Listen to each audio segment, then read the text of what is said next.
Okay, so again, I'm going to go ahead and read this disclaimer, so please just bear with me.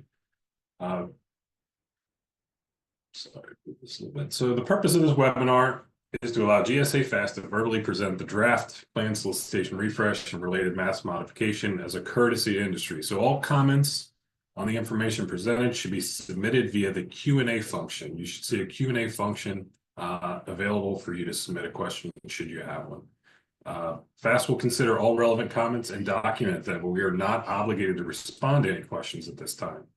FAST may address some comments during the call or provide responses to relevant questions on the original Interact posting, but FAST does not guarantee a response to all questions, may issue a formal response to industry comments or related inquiries.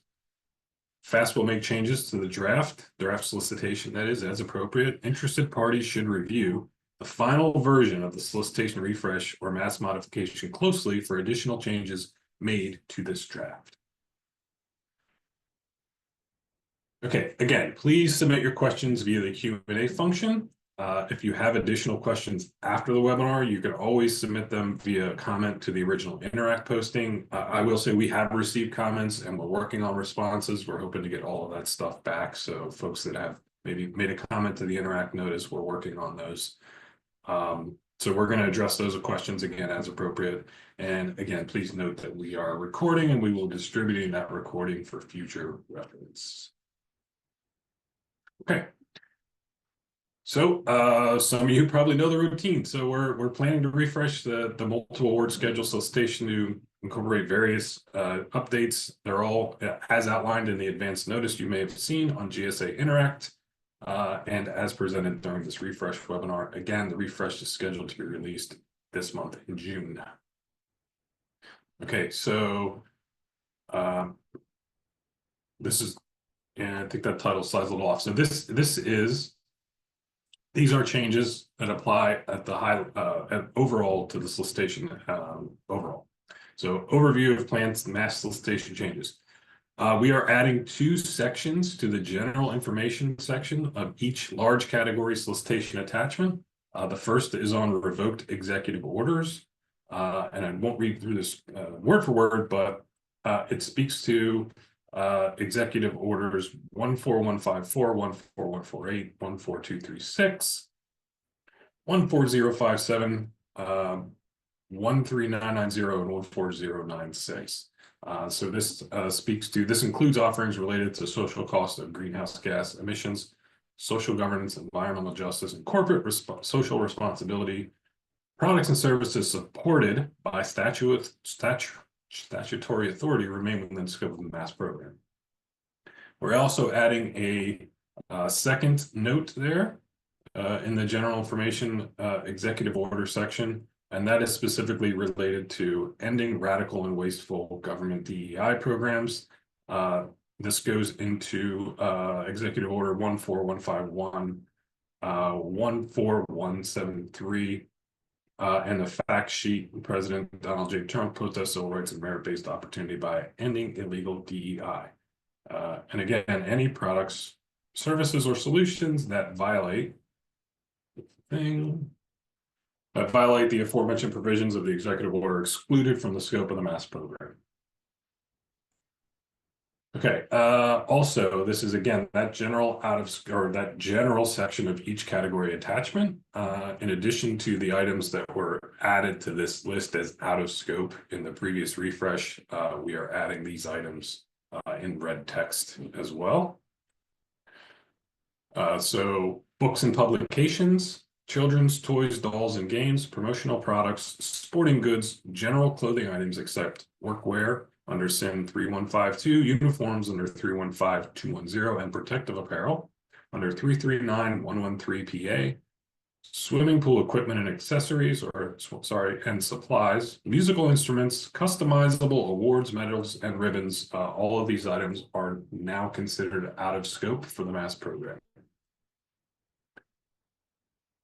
We've got some changes slated for the SCP provision. The first of which, we're updating this section to specify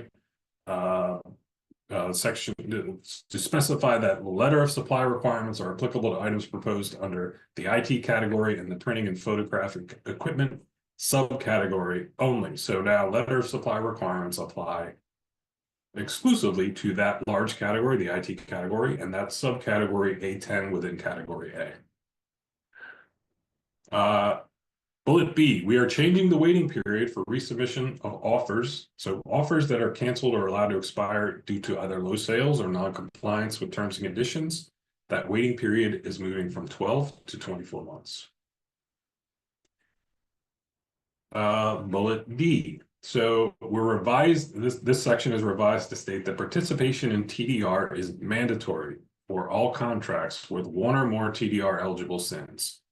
Nyla will speak to the TDR a little more in depth, but again, we are transitioning some 62 SINs are going to be newly TDR eligible, and any contract with one or more of those SINs is now considered TDR mandatory.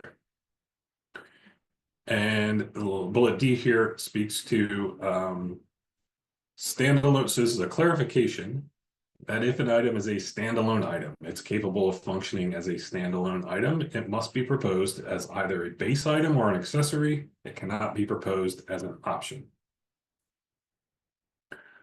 Okay, we are retiring 10 SINs from the solicitation as detailed below. So this is in line with that general out of scope bullet list that we were adding to.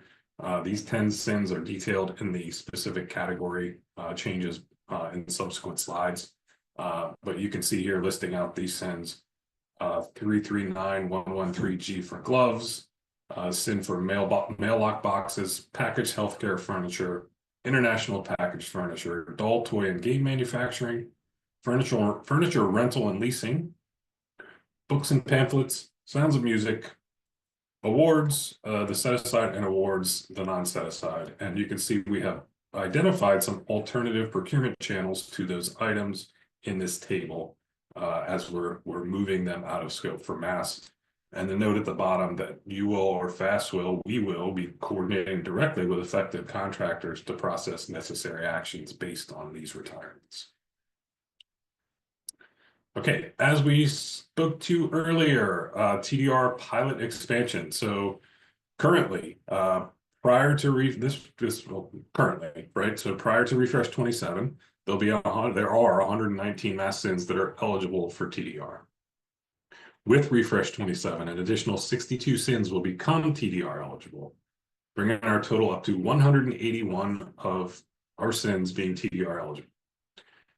And participation in TDR will now be mandatory for any mass contract that includes one or more of those TDR eligible 181 SINs.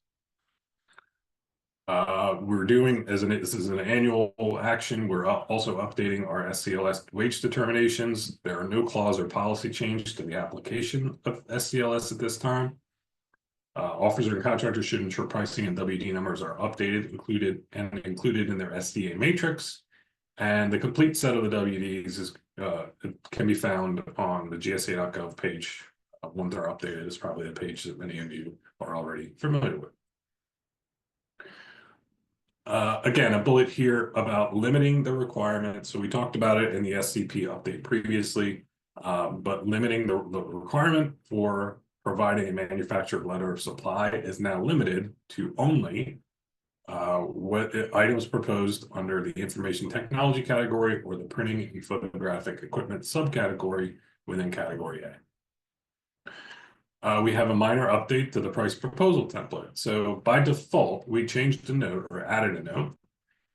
By default, accessories published on GSA Advantage are available for purchase alone or with a base product, right? So if you're publishing an accessory on Advantage, by default, that accessory may be purchased as a standalone item. Accessories that are only available for purchase with a base product should be published via the text file, meaning if you have something that is a price that is only applicable if you buy it as an accessory to another item, you're going to need to publish that on the text file, as our Advantage, again, the Advantage system by default allows that accessory to be purchased either as a standalone item or with the base product. And then just generally, we're incorporating clause and provision updates through the Federal Acquisition Circular 2025-04 and GSAR Change 199, excluding GSAR Change 187.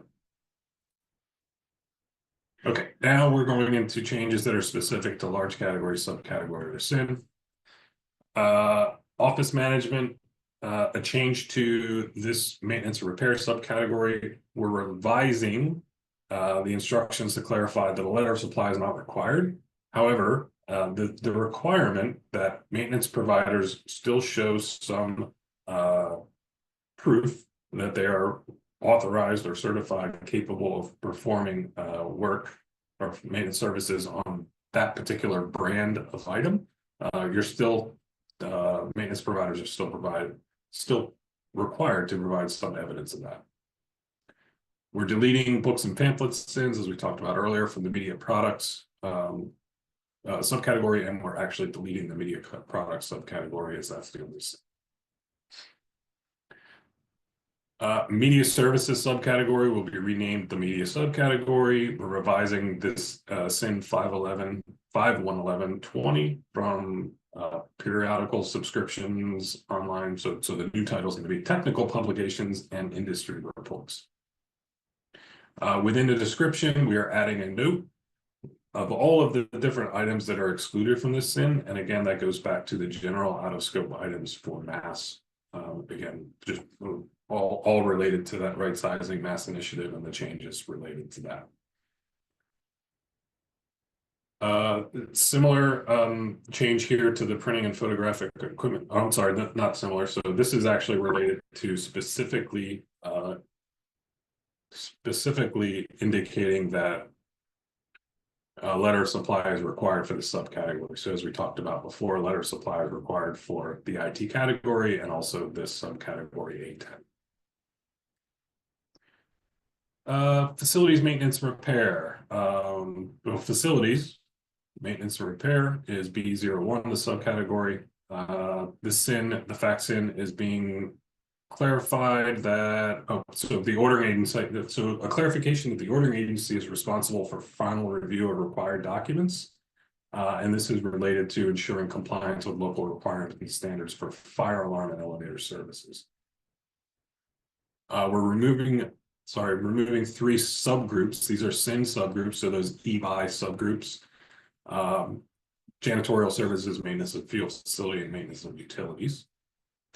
Under subcategory B4, we're again deleting that glove SIN, and we're revising SIN instructions. This is, and I don't have the note here. I'll clarify the specific SIN. It's not the glove SIN. We don't have the SIN number in here. Apologies for that, but the instructions are being updated here regarding the FOB note. So the delivery, in terms of delivery, to clarify that these requirements apply at the SIN level, not the contract level. So there are certain, there are certain FOB requirements that apply within this subcategory, and the note there is specifically indicating or clarifying that they don't apply for the whole contract; they apply within that specific subcategory. Two SINs are being deleted from miscellaneous furniture. We talked about them earlier. Two SINs have been being deleted. Again, we talked about them earlier from packaged furniture. And then we are revising the packaged office furniture title to just packaged furniture. Okay, fitness solutions. We're deleting this SIN we talked about earlier. We're revising the title of the sporting goods SIN, or this 339920S. From the sporting goods fitness equipment and supplies to fitness equipment, outdoor gear, and related items. The SIN description you can see is being clarified here to specifically establish what's included within the scope. And then there are SIN instructions that are going to specifically clarify what is excluded from scope. And that's all of these things here. Okay, under the miscellaneous category, awards subcategory G01, we are deleting the awards And both of these award SINs, right? One is small business set aside, one is non-set aside. Under the flag subcategory, we are revising the SIN description here. Here's the new SIN description. And again, we're adding SIN instruction. And in the SIN instructions, we're adding a note that specifically outlines what is excluded from scope. All of these keywords here. Under the musical instrument subcategory G3, deleting sounds of music and overall removing that subcategory from the miscellaneous category. Okay, under apparel G5, we're revising the SIN title for 3152 from clothing to workwear clothing. We're updating the description of the SIN. You can read it here in full. And then we're again adding SIN instructions to clarify what is specifically excluded from scope of that SIN. SIN 339113PA, the SIN description. So this is the SIN title is not here. This is the protective apparel SIN. And then you can see that we are updating the SIN description here to clarify what is included. Again, adding a SIN instruction note to clarify what keywords are excluded from scope of that SIN. Under the complementary SIN subcategory G6, we are revising the 4PL SIN to remove all references to vendor consigned inventory services. We're revising the SIN instructions, specifically section 3, the price proposal template, to clarify that a separate PPT, no other SINs included, must be utilized for products under the 4PL SIN, as the pricing is a fully burdened rate to include the product, service, and the freight cost. Okay, under travel, employee relocation subcategory, L1, we're revising SIN 531, the price proposal template, specifically to the 531 move management tab by adding a per employee to the unit of issue column. And then we're revising the SIN 531 statement of work located on the GSA.gov page link here. We're adding a small business spend reporting requirement, removing NAICS 531390, and some other administrative changes to revise outdated information. Okay, I will pass it over to Nyla to speak to expansion of TDR. Great. Thank you so much, Jeff. Good afternoon, everybody. My name is Nyla Javed. I am a procurement analyst with the Office of Policy and Compliance, and I'll be walking through the exciting new developments in mass and transactional data reporting in the upcoming Mass Refresh 27. I will be detailing which new special item numbers are being added to TDR, explain the reasoning behind this expansion, and outline the broader benefits to both industry and government.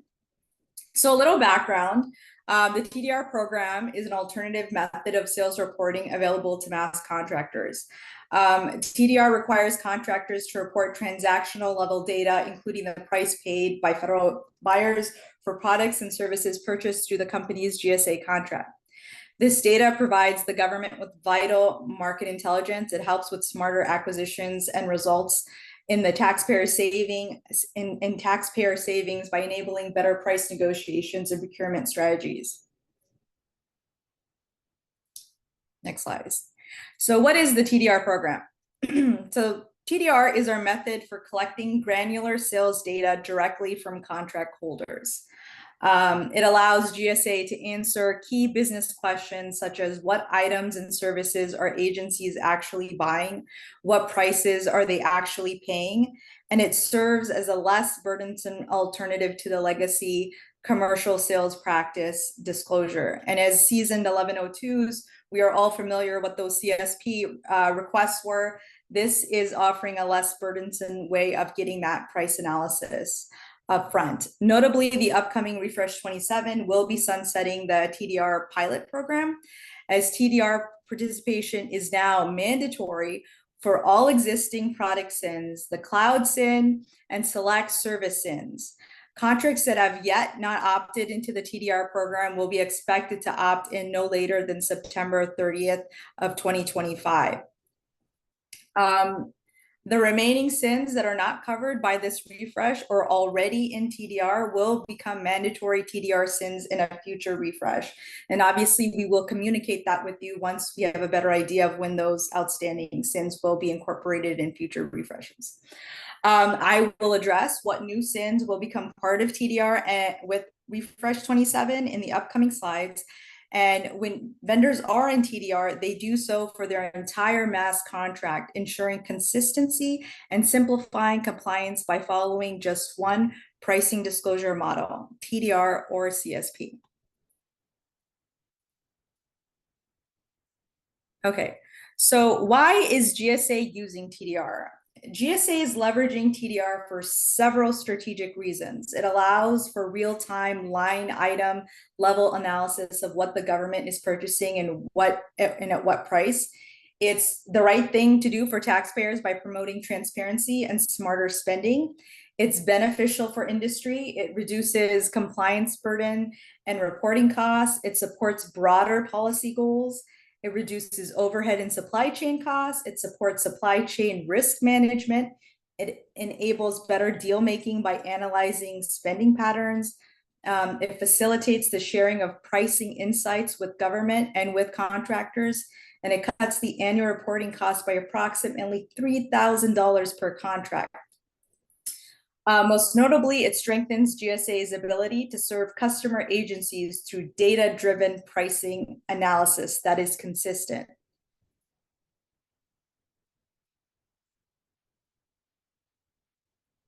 Okay, this slide lists the 62 new SINs that will become TDR mandatory with this refresh. They span across multiple categories. We have facilities, furniture furnishings, industrial products and services, ITC, miscellaneous. There's a lot of, in here is all the 62 that are now TDR mandatory SINs. Please also note that the existing TDR SINs are also becoming the existing mass vendors which hold these SINs are not in TDR are expected to enter into TDR by September 30th of 2025. The expansion reflects GSA's continued commitment to data-driven acquisition and smarter government procurement. All right, this slide outlines key administrative impacts of TDR participation. So once you enter TDR, GSAR clause, the price reduction GSAR clause no longer applies. You are no longer required to submit CSP disclosures or maintain a basis of award tracking. These benefits simplify contract administration and reduce the compliance burden. Importantly, once you enter TDR, the entire mass contract across all SINs is governed by TDR terms for the life of the contract. However, note that the economic price adjustment request still requires submission of a commercial price list or market rates per the current modification guidance.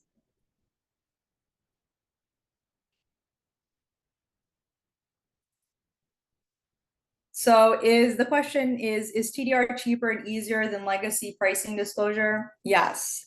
So this reinforces why TDR is more efficient. On average, TDR participation saves vendors 22 labor hours per contract annually. And these savings come from streamlined reporting and elimination of CSP and basis of award requirements.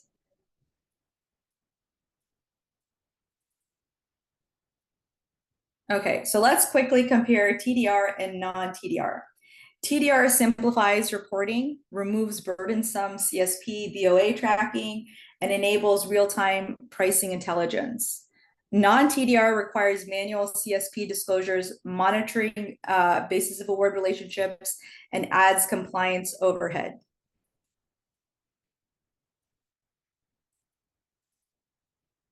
Okay, and here are some additional differences.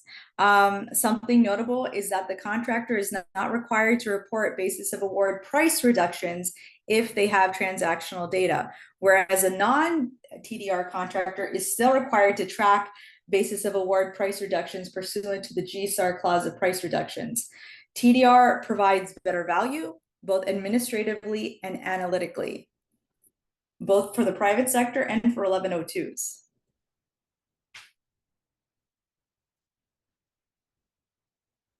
Okay, so joining TDR will add updated clauses to your contract. This pretty much outlines all the contract clauses that will be incorporated. We have the updated EP and price reduction clauses with deviations tailored for TDR, a revised modification clause effective the first day of the next reporting quarter. The price reductions clause is no longer enforceable, and the CSP and basis of award info is no longer needed. Okay. And these are entering into TDR through the modification will also remove certain clauses from your contract. So this basically lays out the price reduction clause that will be removed, the older versions of the EPA clause, the industrial funding fee and sales reporting clauses. And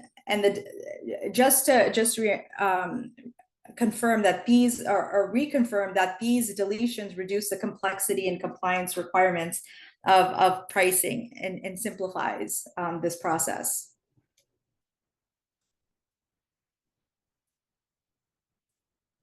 Okay. So TDR transactional data reporting requirements, it requires contractors to submit 12 specific data elements monthly. These include the contract BPA number, the order number, the description of deliverable, unit price, total price, SINs. These elements enable accurate tracking of what's being purchased and at what price. So these would be the 12 elements every month. The TDR optional data fields. I'm sorry, Jeff, it's the next one. Yeah. To improve data quality, 4 optional elements were piloted in July of 2024 for at least 6 months. And that was the order date, ship date, destination, treasury agency codes. These help increase GSA's market visibility and enrich analytics, but are optional during the pilot period.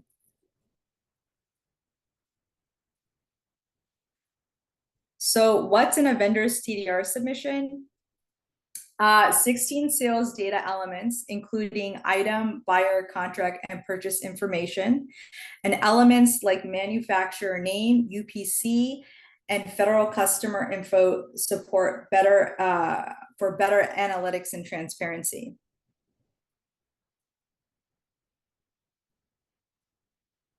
All right. And these are the 2 main methods for submitting TDR data. You can do an Excel upload. It's usually to handle large volumes. It's used by over 1,000 vendors. And we have the form entry, which is easier for smaller vendors.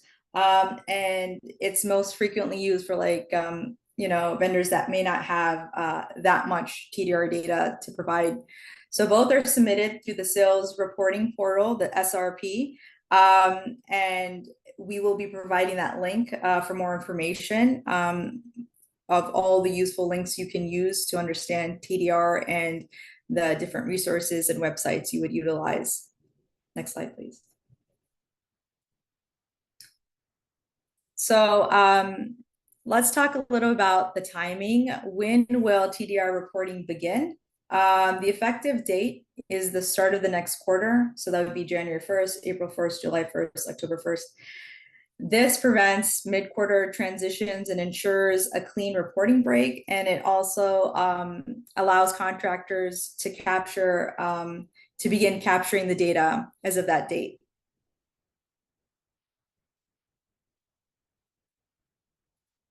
Okay, and this is an example of a TDR reporting timeline.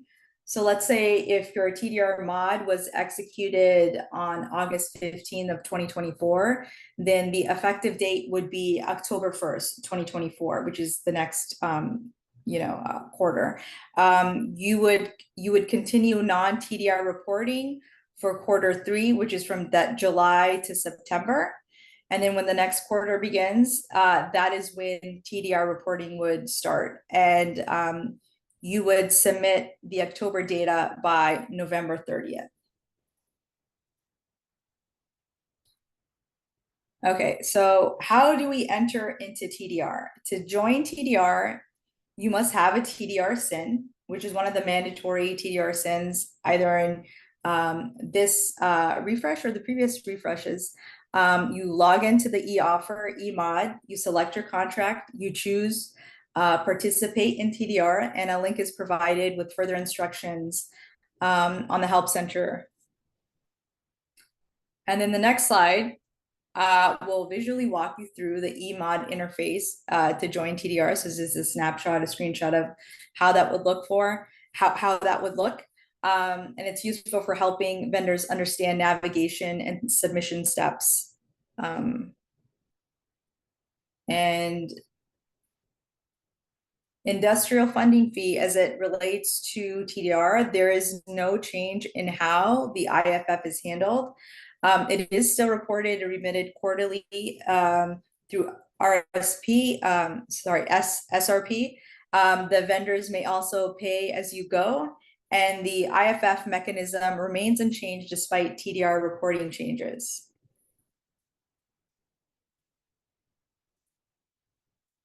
And these are obviously vendor resources to use. We will be providing this, obviously, when this copy of the slide is available. Everything is hyperlinked here. But these are, it includes the Mass Interact page, TDR page. We have a TDR page on gsa.gov with all updated information of any changes and other additional resources. We have the vendor support center, obviously, and the demand data portal. These resources provide ongoing help, training, and documentation. And additionally, we strongly encourage you to attend the upcoming Mass office hours on July 17th to discuss how TDR participation works. And you can register using the links provided in the slide. Feel free, as Jeff mentioned, submit your questions via this chat or the Q&A panel. And if when we get those questions, we will be providing responses through email or at a later time. And thank you again for attending today's advance notice webinar. We appreciate your time and commitment to supporting federal procurement, and we look forward to working with you through Refresh 27's rollout. Jeff? Thanks, Nyla. Okay, so thanks again. Just to hit a couple of highlights. So again, the GSA Interact notice is live now. It includes the significant changes document that goes into detail in terms of what was changed or what is going to be changed, or at least proposed as changed, planned to be changed at this point. We will be uploading a copy of the slides to the Interact notice, as well as a written Q&A document. So all of the questions that are in the Q&A pod, we will be collecting those. We will develop written responses, and we'll post that on GSA Interact. And we will also post information about how to access this online recording. And if you have a question that comes up after the webinar, or you didn't get your question, you didn't get a chance to submit it, you can always, again, submit a comment to the GSA Interact notice, and we will respond there. I am going to stop the recording.